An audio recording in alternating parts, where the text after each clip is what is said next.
نقوی صاحب کی یہ بات کہ مجھے فیئر ٹرائل کا موقع نہیں ملا، یہ بالکل غلط ہے. جو ریفرنس 6 بار کونسلز نے فائل کیے جس میں لیڈ کونسل کے طور پہ میں پیش ہوا اور میں نے آرگومنٹس کیے سارے، اور اس میں ان کو موقع دیا گیا تھا.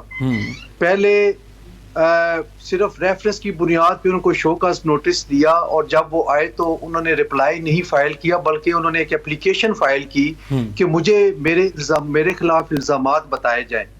پھر وہ باقاعدہ ہیئرنگ ہوئی اور اس پہ میں نے آرگومنٹس کیے on behalf of all the bar councils, اور یہ 1 بائی 1 تمام جو ایلیگیشنز تھے وہ میں نے آرگیو کیے، اور ساتھ ساتھ سپریم جوڈیشل کاؤنسل جو ہے وہ ایلیگیشن ساتھ ساتھ نوٹ کرتے رہے اور ڈکٹیٹ کراتے رہے اسٹینو کو. اس کے بعد جب تمام ہمارے آرگومنٹس کمپلیٹ ہوئے تو اس کے بعد ایک دوسرا شو کاز نوٹس دیا گیا تھا، آپ کو یاد ہوگا، جس میں تمام ایلیگیشنز جو ہم نے لیول کیے تھے وہ انہوں نے دیے، اور ان کا رپلائی ان کو 15 ڈیز کے اندر دینا چاہیے تھا. اور ہوا یہ کہ جب اس کے بعد ہیئرنگ ہوئی تو انہوں نے رپلائی فائل کیا، اور ساتھ ہی انہوں نے کہا جی کہ نہیں یہاں نہیں، آپ جو ہے اوپن کورٹ میں کریں. بیٹھے ہوئے تھے تو چیف جسٹس صاحب جو چیئرمین تھے سپریم جوڈیشل کاؤنسل کے، انہوں نے کہا جی آپ پھر سوچ لیں. انہوں نے کہا جی نہیں، خواجہ حارث صاحب تھے، انہوں نے کہا جی میرے کلائنٹ چاہتے ہیں کہ اوپن کورٹ میں آؤ. انہوں نے ہم سے پوچھا تو ہم نے کہا جی ہمیں تو کوئی اعتراض نہیں ہے، وہ اگر چاہتے ہیں کہ اوپن کورٹ میں تو ہمیں کیا اعتراض ہے. سو اسی وقت معاملہ اوپن کورٹ میں شفٹ ہوا، اور وہاں پہ 3 ساڑھے 3 بجے کاروائی وہاں پہ شروع ہوئی، اور کچھ صحافی حضرات بھی وہاں پہنچ گئے تھے. اور وہاں پہ پھر پروسیڈنگز جب شروع ہوئی تو انہوں نے کہا جی کہ ہم اپنا ڈیفینس دیں گے.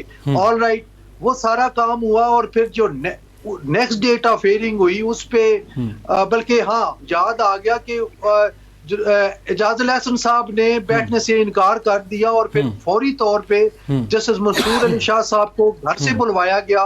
وہ کونسل کی کمپوزیشن کمپلیٹ ہوئی اور اس کے بعد پروسیڈنگز آگے چلی. تو جب ایویڈنس کی بات آئی تو ہم نے گواہان ریکارڈ کے نام جو ہیں وہ تجویز کیے. اٹارنی جنرل آف پاکستان نے بھی اپنے گواہان. ایک منٹ کے لیے حسن رضا پاشا صاحب، آپ کو 1 منٹ کے لیے یہاں روکوں گا. آپ کی گفتگو سے مجھے یہ لگ رہا ہے کہ تمام جو ڈیو پروسیس تھا وہ فالو ہوا ہے. آپ کس پوائنٹ سے ایگری کرتے ہیں جو ابھی انہوں نے رکھا؟ دیکھیں شاہد بھائی، میں نے پہلے بھی آپ سے یہ گزارش کی تھی کہ نمبر 1 209 کے نیچے جو ریکمنڈیشنز آتی ہیں اور اگر پریزیڈنٹ ان کو ایکسپٹ کر لیتا ہے تو اس کے اوپر ریویو سپریم جوڈیشل کاؤنسل کے اندر نہیں ہو سکتا.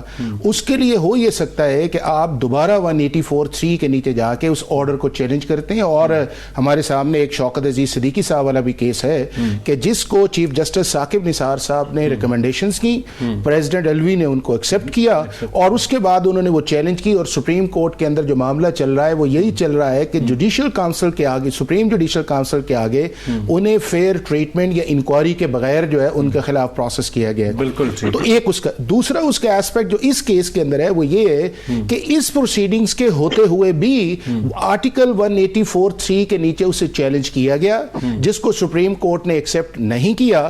اور دوسرا اس کے اندر جو ان کا آیا سوال، ان کا یہ ہے اس وقت یہ ہے، اب ان کا میرٹ کا کیس نہیں ہے. ان کا سوال یہ تھا یہ تھا کہ اگر میں جج کے طور پر ریٹائر ہو گیا ہوں تو میرے اوپر 209 کی پروسیڈنگز نہیں لگتی. اب یہ کہہ رہے ہیں مس کنڈکٹ کی کاروائی مزید نہیں چل سکتی. ان کے بقول تھا لیکن وہ جو ایک ججمنٹ تھی یہ کہیں آج تک نہیں لکھا ہوا کہ جی جو ریٹائرڈ ہو جائے ڈیورنگ دی پروسیڈنگز جو ہے اس کے خلاف کاروائی نہیں ہو سکتی. اس کو سپریم کورٹ آف پاکستان کے 5 ممبرز بینچ نے، جو پہلے 3 ممبرز بینچ کا ایک ویو تھا کہ جی سرونگ جج کے خلاف ہو سکتی ہے، جس کے اندر جسٹس منیب بھی تھے، اعجاز الحسن بھی تھے، انہوں نے دیا تھا. اس کے اوپر فیڈرل گورنمنٹ نے پریکٹس اینڈ پروسیجر ایکٹ کے نیچے ایک اپیل فائل کی. اپیل سنی گئی، اس کے اوپر ایک فیصلہ آیا، اور اس فیصلے کے اندر اس کو ٹرن شہر بانو والا، اور اس کے اندر یہ فیصلہ آیا کہ جی سرونگ جج کے اوپر تو بھی ہو بھی سکتا ہے، لیکن اگر کوئی جج جو ہے during the proceeding S J C جو ہے وہ ریزائن کرتا ہے تو یہ آپشن اس کا نہیں ہے، یہ آپشن جو ہے ایس جے سی کا ہے. اگر ایس جے سی اس کو چلانا چاہے تو وہ چلا سکتی ہے، جج کے ریزگنیشن سے وہ پروسیڈنگ ختم نہیں ہوتی. تو اگر 5 ممبرز کی ججمنٹ ججمنٹ آ گئی ہے اور اس کے بعد اگر دیکھیں کل کو کیا اس کے آتا ہے کہ اس کو ریوزٹ کیا جاتا ہے یا نہیں کیا جاتا, چونکہ آلریڈی اس کے اندر جب آپ کا ایک آرڈر آ جائے اور 184(3) کے اندر جو آپ کی اپیل بھی سن لی جائے پریکٹس اینڈ پروسیجر کے اندر, تو میں یہ سمجھتا ہوں کہ اس چیز کے اندر اب ہمیں جانا کس طرف چاہیے, جس طرف محمد اویس صاحب نے بھی کہا ہے, یہ ہے کہ سپریم جوڈیشل کاؤنسل کے اندر جتنے بھی کیسز چل رہے ہیں ان کو آرڈر کے اندر لے کے آئیں, اور جہاں کے اوپر سبسٹینٹیو کمپلینٹس آتی ہیں ان کو ریفری جج کے پاس بھیجیں, جو ان کا انٹرنل پروسیجر ہے کہ ایس جے سی کے ایک ممبرز کو بھیجتے ہیں, وہ سنتا ہے اور اس کے بعد کرتا ہے. چونکہ امپورٹنٹ شاید بھائی اس چیز کے اندر ہے کہ ہم کسی بھی جج کا جو مس کانڈکٹ ہے, چاہے in terms of court proceeding, چاہے ان ٹرمز آف انٹیگریٹی, یا چاہے in terms of financial issues جو ہے, that is not acceptable even any judiciary of the world. تو اس کے اوپر یہ ہے کہ زیرو ٹالرنس ہونی چاہیے, جن کے خلاف چیزیں آئی ہیں ان کو لینا چاہیے, اور یہ جو ایک چیز یہ ہے کہ ایک کو چھوڑا دوسرے چھوڑا نہیں ہونا چاہیے. اس سیکوینس کو ختم کر کے, اور میں نے تو اس کے اوپر ایک آرٹیکل بھی لکھا ہے کہ ایس جے سی کی پروسیڈنگ جو ہے اوپن کورٹ ہونی چاہیے, ساری دنیا کے سامنے ہونی چاہیے, تاکہ لوگوں کو پتہ چلے کہ ایلیگیشنز کیا ہیں, اور جج صاحب نے کہا کہ پھر ٹریٹمنٹ نہیں. بہت کچھ لائیو ہونا چاہیے تبھی جا کے چیزیں ٹھیک ہوں گی. ناظرین ایک چھوٹی سی بریک لیں گے, بریک کے بعد آئیں گے تو حسن رضا پاشا صاحب کے سامنے سوال رکھیں گے ذوالفقار علی بھٹو کا جو صدارتی ریفرنس تھا اس کے فیصلے کو وہ کیسے دیکھتے ہیں اور اس کے اثرات سیاسی اور عدالتی کیا دیکھتے ہیں. بریک کے بعد بات کرتے ہیں.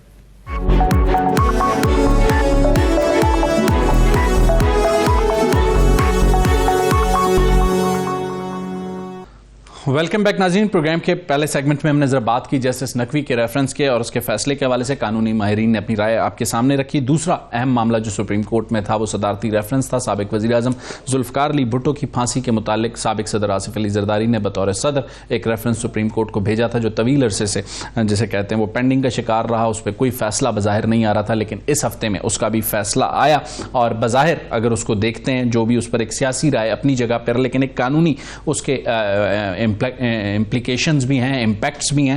ماہرین قانون اس کو کیسے دیکھتے ہیں؟ حسن رضا پاشا, سب سے پہلے آپ کے سامنے یہ رکھوں گا کہ جو چیزیں صدارتی ریفرنس میں سامنے آئیں ذوالفقار علی بھٹو کیس میں, بطور اسٹوڈنٹ آف لا اینڈ بطور اسٹوڈنٹ آف پالیٹکس, حسن رضا پاشا انہیں کیسے دیکھتے ہیں؟ رند صاحب, آج سے 44 سال پہلے پاکستان کی اعلیٰ ترین عدلیہ نے ایک ایسی تاریخ رقم کی جس کو ہم یاد جب کرتے ہیں تو وہ سیاہ باب کے طور پہ یاد کرتے ہیں, جس میں ذوالفقار علی بھٹو شہید کا جوڈیشل مرڈر کے نام سے کہا جاتا ہے. اور آپ کو یہ بھی پتا ہونا چاہیے کہ ان کا جو مرڈر ان کو جو پھانسی کی سزا دی گئی وہ سیکشن 109 پی پی سی کے تحت دی گئی کہ انہوں نے ابیٹمنٹ کی, یعنی کہ ان کے قتل کی, نواب احمد خان قتل کی سازش کی. کوئی ایویڈنس موجود نہیں تھی کہ وہ کنیکٹ کرے ذوالفقار علی بھٹو کو اس قتل کے ساتھ. اس کے باوجود ڈائریکٹلی ان کا جو ٹرائل جو ہے وہ ہائی کورٹ میں ہوا. اور انٹرسٹنگ بات یہ ہے کہ جب سے یہ نظیر آئی ہے 44 سال سے آج دن تک نہ ہی کسی وکیل نے بطور نظیر اس کو عدالت میں پیش کیا اور نہ ہی کسی عدالت نے اس پہ رلائے کر کے کسی اور کو سزا دی. حسن رضا پاشا صاحب, حسن رضا پاشا صاحب ایک سوال آپ کے سامنے رکھنا چاہوں گا. جو 5 سوالات سابق صدر آصف علی زرداری نے صدارتی ریفرنس میں بھیجے تھے, ہم نے دیکھا کہ 3 کے جوابات جو ہے 9 رکنی جو سپریم کورٹ کا بینچ تھا جس نے متفقہ فیصلہ دیا, انہوں نے 3 کے سوالات کا جواب دیا اور 2 کے بارے میں انہوں نے کہا کہ جو رہنمائی انہوں نے مانگی تھی خاص کر ایک اسلامک لا کے حوالے سے, انہوں نے کہا وہ نہیں ملی, وہ انہوں نے نہیں دیا, اور انہوں نے کہا یہ عدالت یہ حق نہیں رکھتی کہ اس فیصلے کو ریورٹ کرے, قانون اور آئین اس کی اجازت اس وقت نہیں دیتا. تو آپ کے خیال میں جو فیصلہ آیا it was a balance decision? جی میں سمجھتا ہوں کہ یہ فیصلہ ایک واقعی تاریخ رقم کی ہے اور عدلیہ نے اپنے ماتھے پہ جو ایک داغ تھا اس کو دھویا ہے, اور یہ بالکل احتیاط کے ساتھ انہوں نے اس ججمنٹ کو نہیں چھیڑا. اس کی وجہ یہ ہے کہ کہتے ہیں کہ ججمنٹ کو فائنلٹی اٹین ہو چکی ہے لہٰذا ہم اس کو نہیں ٹچ کرتے. لیکن جب جسٹس نسیم حسن شاہ کے انٹرویو کو ان کا آرٹیکل کو وہ سارا کمپیریزن کرنے کے بعد باقی تمام چیزوں کو دیکھ کے انہوں نے جو کلیکٹیو وزڈم کے طور پہ 9-0 کی ریشو سے جو فیصلہ جو رائے قائم کی, آرٹیکل 186 کے تحت صدر نے ان سے رائے طلب کی تھی اور انہوں نے رائے کا اظہار کیا. تو میں سمجھتا ہوں کہ یہ اتنی مصدقہ ہے اور ایک ایسی تاریخی دستاویز اختیار کر جائے گی کہ کم از کم آنے والے سالوں مہینوں یا جو جتنی بھی جوڈیشل پاکستان کی جو زندگی ہے پاکستان جب تک قائم ہے تو یہ فیصلہ ایک ایسا ہسٹورک حیثیت اختیار کر جائے گا کہ کم از کم جو آنے والے اسٹوڈنٹ آف لا ہیں ان اور جو عدلیہ ہے وہ اس سے استفادہ حاصل کرے. حسن رضا پاشا صاحب ایک منٹ کے لیے آپ کو روکوں گا, احمد اویس صاحب کو شریک گفتگو کروں گا. احمد اویس صاحب, حسن رضا پاشا صاحب نے کہا کہ پاکستان کی جو جوڈیشل ہسٹری ہے اس میں ذوالفقار علی بھٹو کی جو پھانسی کا کیس تھا اسے کبھی کسی نے نظیر کے طور پہ استعمال نہیں کیا. آپ کو لگتا ہے کہ یہ جو 9 رکنی بینچ کا صدارتی ریفرنس کا فیصلہ ہے یہ جیسے پاشا صاحب کہہ رہے ہیں اسٹوڈنٹ آف لا سے استعمال کریں گے, آپ کو لگتا ہے کہ یہ عدالتی نظیر کے طور پہ پیش ہوگا احمد اویس صاحب؟